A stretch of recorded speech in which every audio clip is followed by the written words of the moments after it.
Everybody, welcome back to Contest Prep University. Joe Klemczewski with Adam Atkinson. Episode 3 in our series, Why Won't These Peaking Myths Just Fucking Die? This one, we're going to talk about training and cardio. And in this peak week plan I have in front of me that was sent to me by multiple people, actually, it's not addressed, so whoever this coach is, but also in parallel, using my client as an example who just wasn't current with this kind of information. He asked me a question, literally, like, when do I start doing 2 hours of cardio a day? Like that was his answer for peak week. And he was lean. I mean, he was ready to go, and he just thought this was part of the process. And even though it's not addressed with this plan in front of me, first of all, what I told him, Adam, this is a time to start recovering a little bit. We want to stay active. We want some glycogen turnover. We want the fluid dynamics there happening in our predictable favor as we get closer to the contest, but it's all contingent upon some recovery and feeling better, not beating yourself into the ground in that final week. So are there any places where you may be actually increasing activity, or what's, and contrast that, if you will, Adam, to what you would really prefer to see? Yeah, it maybe increased activity if somebody's not ready, and they're really pushing to the end.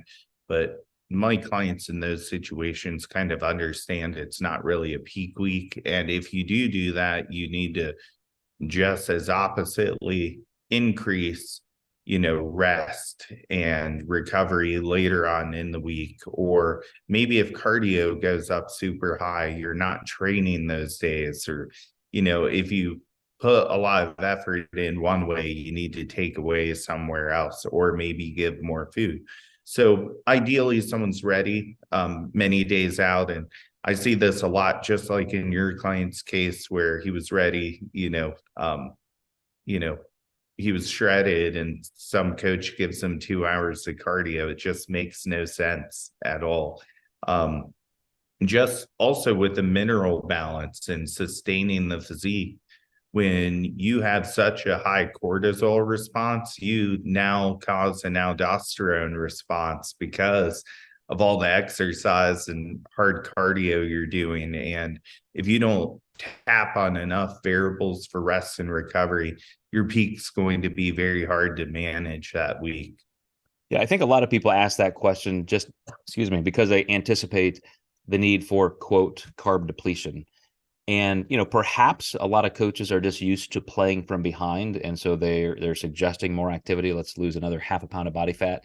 But I really do think it has a lot to do with fluid dynamics. And a lot of clients are surprised that I keep peak week pretty normal, pretty spread out. Again, they're used to seeing things condensed at the beginning of the week for some kind of depletion mechanism. And I want some recovery. I want you to feel good, and I want your muscle tissue to be able to feel full and recovered on contest day, because on stage you don't realize how long you may be up there posing, and that itself will start utilizing glycogen. And if you're sore, if you're a little bit crampy, and you just don't have the glycogen to hold because you haven't had that replenishment mechanism, then you're just going to get flatter and softer on stage. And so many judges have commented with my clients that they just got fuller and tighter. Like I felt like your client was growing in front of me right on stage and getting tighter. And that's exactly what I want. They're so recovered, and we've managed this whole process that the warm up backstage is with a fully recovered body before they even hit the stage. Yeah, absolutely.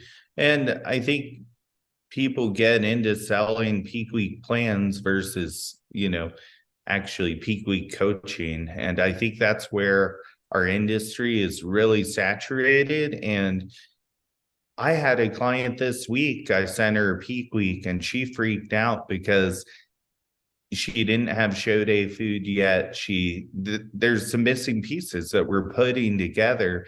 And the first thing I told her is, remember, you hired me as a coach, not someone to just give you a plan. And she immediately sounded better when I said that, but she is super type A. Anything we can plan, we will plan. And, we're working through it together. And once I said that, she's like, that makes a lot of sense. Cause I just, my friend got her peak week. She already has her show day, and she got her peak week on Wednesday last week when it starts on Friday. I was like, good for being ahead of the game, but there's probably a reason that coach is that far ahead of the game. It's just a plan versus it's being coached through it. And the last thing I'll say about training and cardio is that it is another good tool and variable you can use if you feel like you've overcarbed slightly toward the end of the week. If you're doing any kind of a progressive linear load, that may get rid of a little bit of glycogen. Then you have to be ready for the fact that you're going to release some water. And transitionally, you may look a little softer. So you really have to know some of the timing, when you can do what.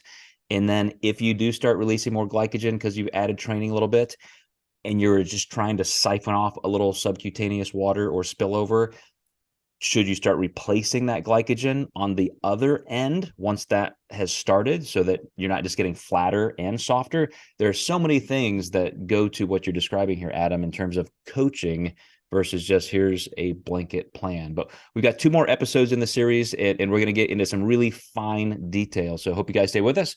We'll see you next time in CPU.